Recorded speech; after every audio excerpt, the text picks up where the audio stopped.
Pipa gas yang bocor berkobar hingga ke ketinggian 200 meter ke udara. Besarnya kobaran api membuat kendaraan yang akan melewati jalan lintas timur, baik dari Jakarta menuju Riau, tidak dapat melintas. Antrean kendaraan sudah mengular hingga 10 km. Hingga saat ini, belum ada informasi warga yang menjadi korban.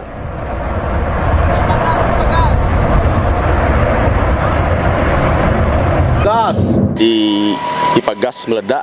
Sebagaimana kita maklumi, gas ini melintas di lintas timur dari Sumatera Selatan menuju ke Dumai. Ya, kita mengimbau agar masyarakat menjauh dari pipa gas. Kondisi masyarakat sekarang ini bagaimana? Apakah sudah dihimbau untuk menjauh? Ya, sudah kita himbau melalui pihak setempat. Kita juga ada anggota kita yang di sana agar menjauh. Apalagi di Selensen itu memang lokasinya di daerah. Dan pemirsa, untuk mengetahui informasi terkini terkait dengan ledakan jalur pipa gas di Kabupaten Indragiri Hilir, kita akan terhubung dengan Bapak Junaidi, Kepala Dinas Damkar Kabupaten Indragiri Hilir Riau. Halo, selamat malam Pak Junaidi. Selamat malam Pak. Baik, Pak Junaidi, bisa diinformasikan Anda saat ini sedang berada di mana, akan menuju ke mana? Ya, kita akan menuju ke Desa Batu Ampar, Kecamatan Kemuning, Kabupaten Indragiri Hilir, lokasi terjadinya ledakan pipa gas yang dimiliki oleh PT TGI, Transgas Indonesia, yang melintas di sekitar hanya beberapa puluh kilometer dari perbatasan Riau dan Jambi. Baik, saat ini kondisi terkini ledakan pipa gas di Indragiri ini seperti apa Pak, update-nya Pak? Alhamdulillah, selama kejadiannya sekitar menjelang pukul 5 sore tadi, dalam suasana hari hujan lebat, walaupun jarak pipa gas dari jalan raya hanya tidak mencapai 1 km, sehingga mengganggu lalu lintas jalan. Sesuai dengan koordinasi kami dengan pihak PT TGI, kita minta bantuan untuk segera menutup jalur distribusi yang stasiunnya berada di daerah Jambi. Baik, untuk proses pemadaman ini seperti apa Pak? Apakah mengalami kendala atau seperti yang Anda sebutkan karena cuaca hujan ini lebih mudah? Karena ini sifatnya gas, kita tidak bisa menggunakan media air Pak untuk melakukan pemadaman. Baik. Sehingga kita minta kita minta tekanan gas melalui penutupan di stasiun distribusinya yang berada di daerah Jambi, Pak. Baik, ini kalau kita lihat di layar televisi, api membumbung tinggi setinggi 200 meter. Apakah ada potensi bahaya kepada masyarakat sekitar, Pak? Ya, kita juga lagi lagi mencoba melakukan identifikasi di lapangan. Karena selama kejadian tadi hingga jam 19.00 WIB itu lokasi ledakan tidak bisa kita dekati, Pak.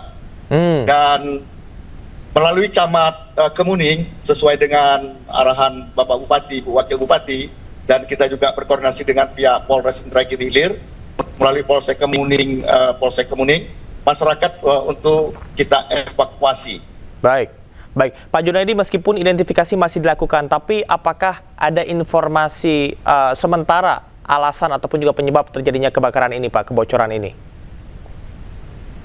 Belum dapat kita informasi, Pak, penyebab utama terjadinya kebakaran, karena kita segera untuk berkoordinasi dengan pihak PT TGI untuk mengetahui penyebabnya.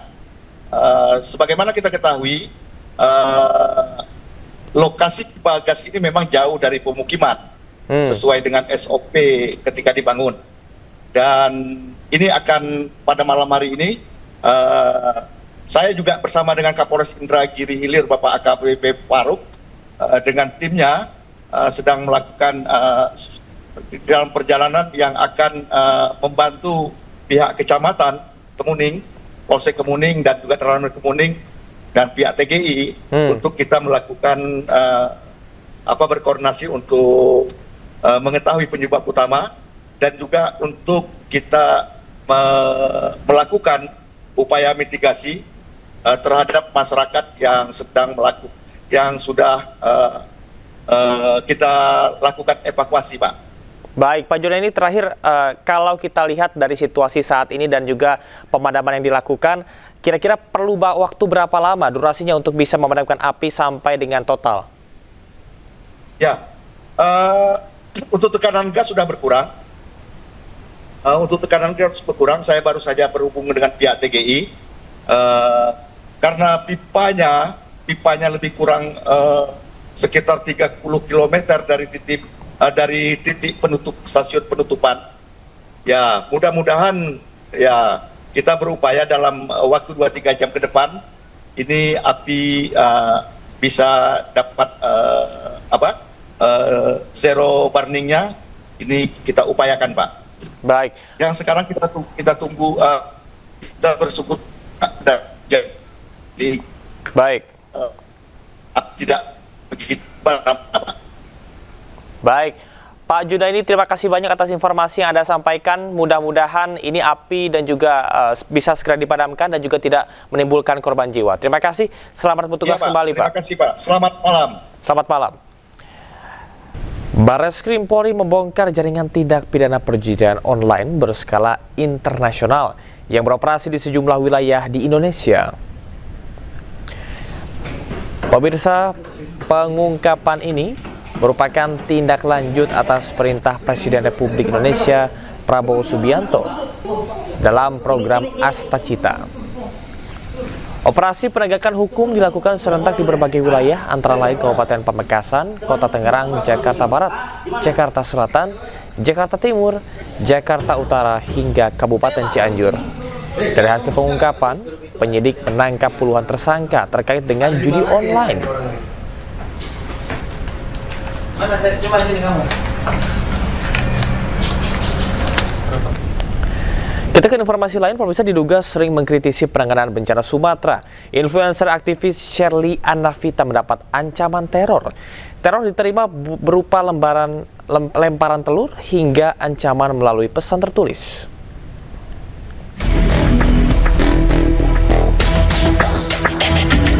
Aksi teror terhadap Shirley Anavita terekam kamera pengawas.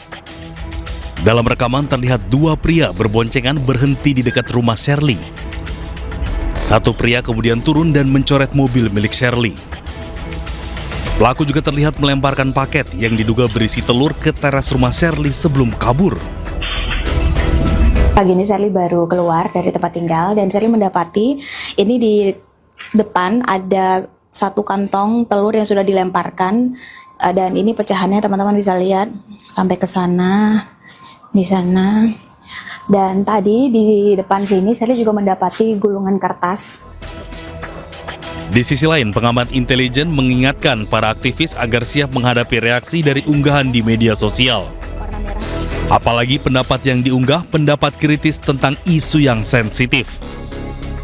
Para aktivis maupun juga mereka-mereka yang mengunggah di konten-konten di media sosial, tentu karena yang nonton orang banyak, tentu ada yang pro dan juga ada yang kontra. Baik. Dan kita memang media seperti ini bukan ranah privat, tapi ranah publik, sehingga harus siap terhadap reaksi.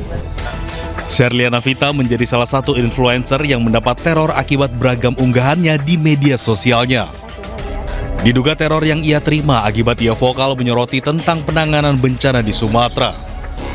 Tim Liputan iNews melaporkan.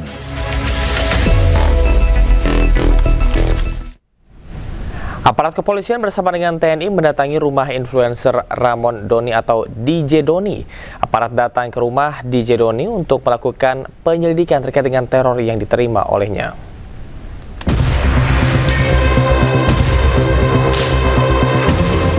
Petugas kepolisian dari Polsek Durensawit dan petugas TNI dari Koramil Durensawit mendatangi rumah korban DJ Doni di kawasan Cipinang Indah, Durensawit, Jakarta Timur.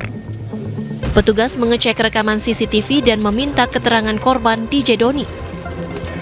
Petugas melakukan penyelidikan berdasarkan rekaman CCTV. DJ Doni menyebut polisi merespon cepat laporan yang ia sampaikan. Sejumlah barang bukti pun telah diserahkan DJ Doni ke aparat kepolisian. Responnya seperti apa? Bagus, responnya baik, langsung cepat tanggap, ya kan. Pak Kapolsek juga malam ini udah datang, dari Kodim juga datang melihat situasi di lapangan. Tadi juga anggota kepolisian sudah melakukan olah TKP, Bang, di rumah Abang. Sudah.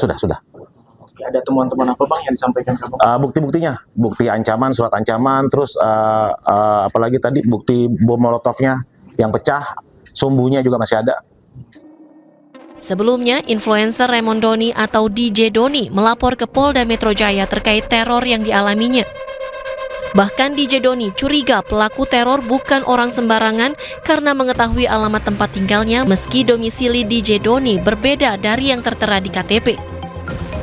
Sementara itu, polisi didesak untuk mengungkap kasus teror ini hingga tuntas agar tidak menimbulkan prasangka.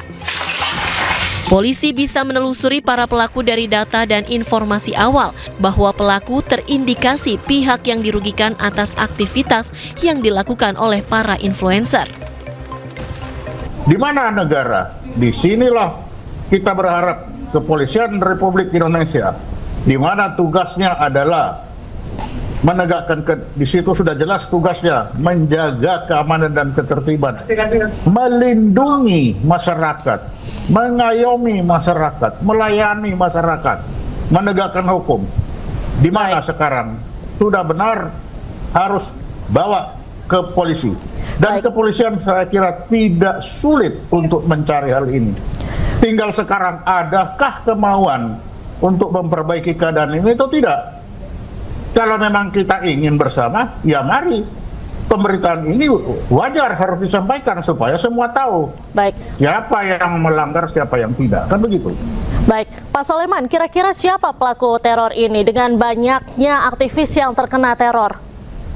Dalam ilmu intelijen selalu yang melaksanakan itu adalah orang-orang yang merasa dirugikan akibat adanya pemberitaan ini. Itu aja.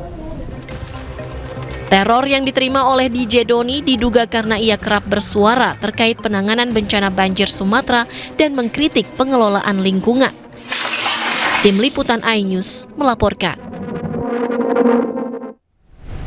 Partai Demokrat melayangkan somasi terhadap beberapa akun media sosial penyebar fitnah yang mengaitkan Susilo Bambang Yudhoyono atau SBY dengan isu ijazah Jokowi.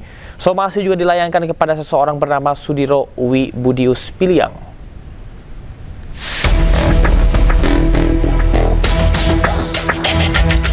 Partai Demokrat melayangkan somasi terhadap Sudiro Wibudius Piliang lantaran dinilai menyebar fitnah terhadap Partai Demokrat dan Ketua Majelis Tinggi Partai Demokrat Susilo Bambang Yudhoyono. Surat somasi itu dilayangkan buntut unggahan video Sudiro Budius yang menuding bahwa SBY berada di balik isu ijazah palsu Joko Widodo.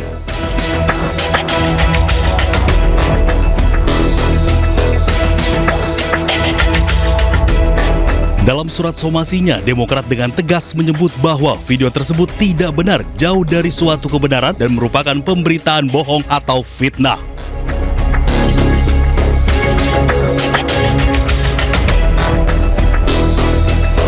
Juru bicara DPP Partai Demokrat Herzaki Mahendra menyoroti sejumlah tudingan terhadap Partai Demokrat dan juga Ketua Majelis Tinggi Partai Demokrat Susilo Bambang Yudhoyono terkait kondisi kesehatan SBY hingga tudingan dalang dibalik isu ijazah palsu Jokowi. Menurutnya, tudingan tersebut merupakan pengalihan isu di tengah bencana. Belakangan juga muncul misinformasi terhadap Pak SBY, mulai dari rumor terhadap kondisi kesehatannya hingga beliau dituduh terlibat dalam isu pemalsuan ijazah Pak Jokowi. Isu-isu tersebut tidak benar. Sangat disayangkan perhatian kita hari-hari ini malah berusaha dialihkan ke isu-isu politik yang tidak berdasar.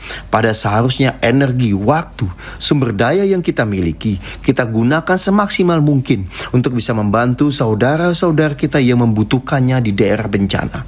Mari kita bertanggung jawab dalam menyebarluaskan informasi, tidak mudah terprovokasi dan bersama-sama mengutamakan kemanusiaan.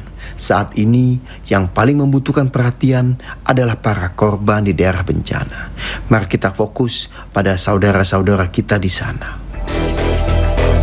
Sebelumnya, Partai Demokrat dan Presiden ke-6 RI Susilo Bambang Yudhoyono terseret isu kasus ijazah palsu Presiden ke-7 Joko Widodo. Dari Jakarta, Tim Liputan iNews melaporkan.